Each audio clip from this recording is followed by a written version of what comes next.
Hey everyone, me Kevin here. I am investing more into Redfin. In this video, I'm going to explain why and my projections and beliefs for the company. Here's the outline of what we'll talk about. I'll talk about what Redfin is disrupting, which some of these things I was totally shocked by. I had an interview with somebody inside or previously inside Redfin, and I'm going to share all that with you. Then I'll talk about the risks with the company, and then we'll also do some numbers and show you specifically some of the risks and benefits. But first, make sure to get yourself a free stock worth up to $1,600 if you sign up for Webull. You deposit $100, they give you up to $1,600. While you're at it, you may as well get life insurance in as little as 5 minutes, and check out the amazing programs in the link down below. First, let me give you an example of how brilliant Redfin is. Let's say you want to buy a house. Every house with Redfin has Matterport 3D tours that's listed by Redfin, not that's on their website.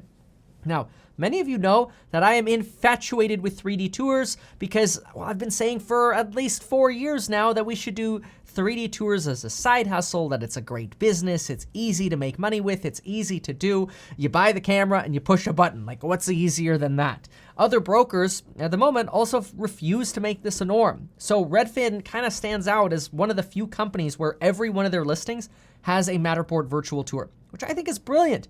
Redfin is winning here, and people who use Matterport are going to win in the long run. But that's not the brilliant part. The brilliant part is this. Let's say you're a buyer, and then this kind of shows you the way this company works to make money. Let's say you're a buyer, and you want to buy a house. You sign up to work with a Redfin agent, and now you get pre-approved with a Redfin loan officer to get a Redfin loan. Then you get connected with an agent, and they're like, cool, we're connected, yay, let's go home shopping. And then you're at home and you're browsing Redfin, or you're on the little app and you're browsing Redfin. And you're like, oh, I'm gonna make my own search criteria. I wanna see all the houses that come up in this neighborhood. Oh, here's one I really like, I'm gonna favorite this. And maybe you verbally told the agent, yeah, I'm looking for 3-bedroom, 2 baths in, the city of Los Angeles. But you specifically circled a specific neighborhood and you hearted a specific house. Well, Redfin has the power to see exactly what you're doing on their website and then send you Redfin branded emails so that way it looks like, oh wow, all of a sudden my real estate agent is sending me all of these listings in this particular neighborhood, which happens to be the neighborhood that I really like. But that could be understandable because you're setting up your own searches. They just happen to be branded with your agent's face on it. But how about this? Because your agent can specifically see your activity, they could pick up the phone when you stop searching enough on Redfin to kind of check in on you. Or my favorite is when you are using Redfin and you favorite something, your agent could call you up and watch this, what they can do. It's like total reverse manipulation. Maybe it's just straight up manipulation. I don't even know what it is. It's just brilliant. They could call you up and go, so hey Kevin, I know you're looking at houses here, and I know what your criteria is. You're looking for a 3-bedroom, 2-bath in Los Angeles. There's this really good property that just came on the market within the last 24 hours, and I think it has your name on it. In fact, it looks just like something that you would like. It's this property here at 123 Main, and the buyer is like, oh my gosh, that's the property. I love that property. That's so right up my alley. I saw that too. And the agent's like, well, I'm just such a hard worker and you come front of mind. When in reality, they're seeing your data and tracking what you're doing and using that to sell you and build that loyalty with Redfin. It's kind of backwards brilliant. Now, as a Redfin agent, this is great because it converts clients more, right? It makes clients feel like, wow, look how efficient you are. Well, they're doing the same thing with their loans too. I mean, this is very similar to what Rocket Mortgage is doing as well. They're trying to know so much about you so that way you get contacted before you even do something that you kind of knew you wanted to do but you never acted yet. It's a brilliant way to increase sales and conversions, and again, that's why I'm invested in Rocket Mortgage. They're in your face every month. You want to refi? You want to refi? You want to refi? You want to refi? It's like you don't have to go to anyone else. You just go, sure. Okay, we'll deal with it for you. They already got all your stuff. They make it so easy for you. Redfin's trying to do the same thing. Not only are they trying to make things so easy, but imagine this. Redfin is now piloting options where you could use the Redfin app on your phone and unlock a house so you could go look at the house without an agent, eliminating the need to even have an agent, which cuts expenses from Redfin's budget and from their expenses. That's great. That's not good for some of the agents and some people who are agents with Redfin, some of the buyers' agents, but it's impressive. And get this, I just got to get this off my chest. Redfin has been doing what I started doing in 2014 as a real estate broker. Now, I became a real estate agent in 2010, but in 2014, I began telling my clients, I could do 3 things for you. I can list your house on the market the way it is. We can clean it up a bit and list it on the market the way it is. Or I could fix up the house for you. Give me 20 grand. I'll fix up the house for you and we'll be able to sell it for say 40 grand more. Or the next option is we sell it to a cash buyer as is before we hit the market. Well, those three things that I was doing as a contractor and a licensed lender and a broker is literally what Redfin is doing now. And because I was doing it, I know some of the pitfalls with that. See, they got this thing called RedfinNow that allows people to sell homes to Redfin for fast cash, getting an instant offer.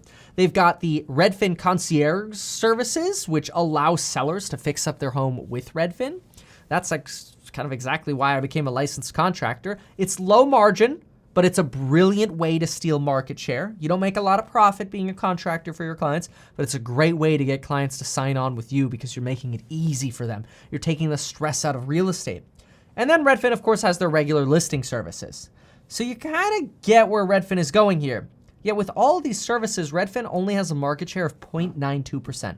Less than 1% of US home sales go to Redfin, which in my opinion means there is a potential for exponential growth here.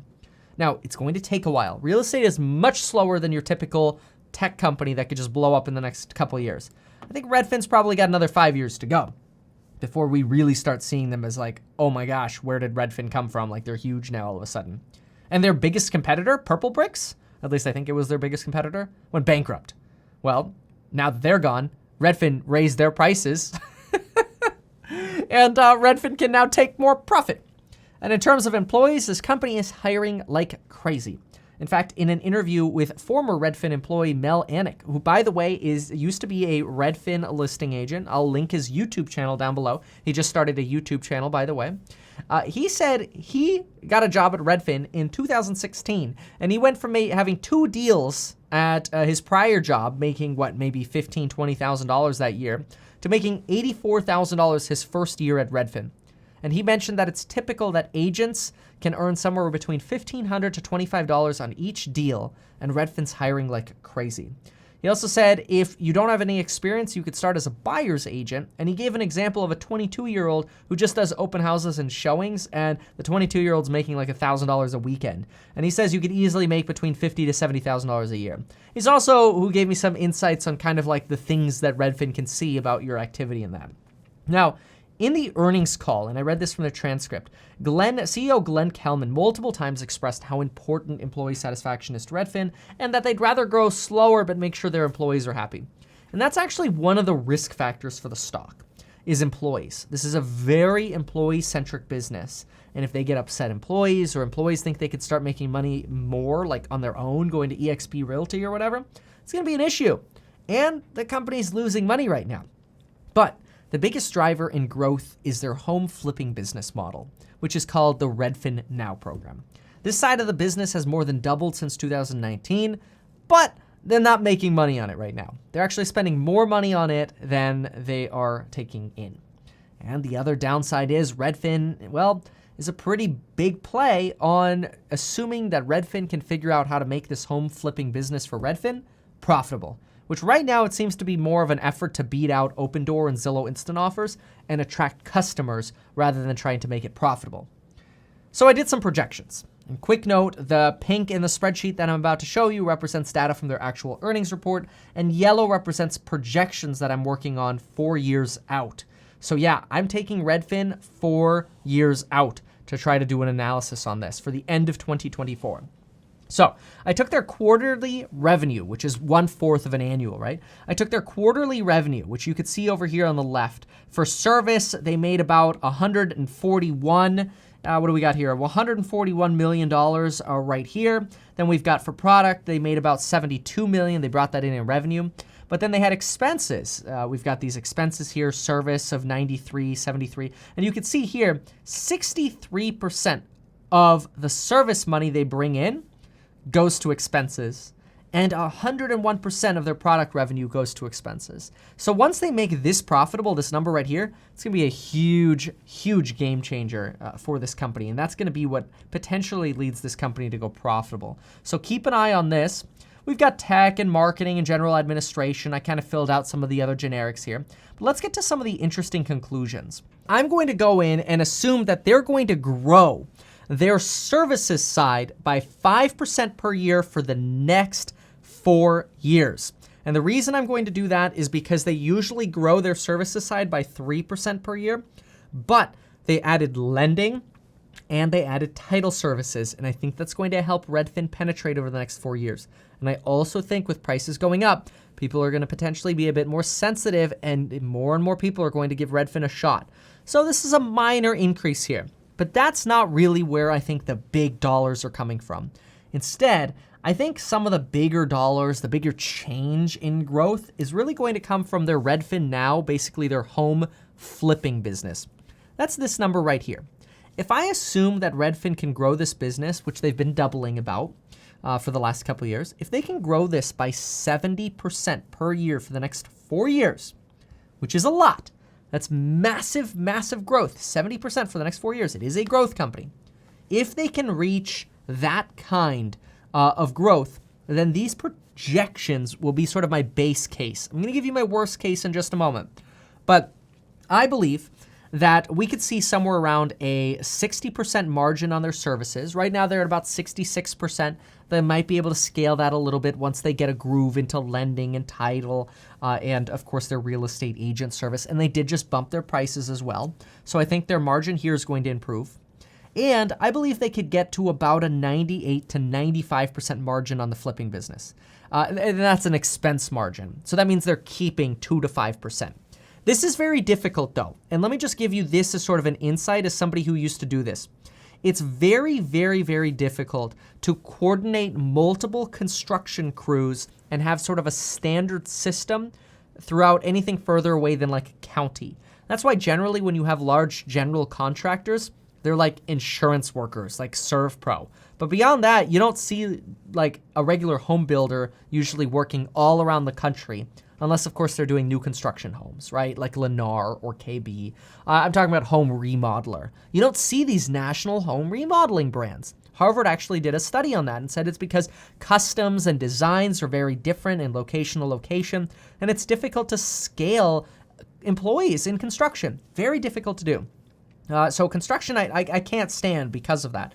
And I think their margin will stay low because of that, but they don't need much. If we just go with a 2% margin here, which right now they're losing money. See, right now, if I go over here, they're at about 101% and 66%. I'm bringing them to 60 and 98 on the margins here for expenses.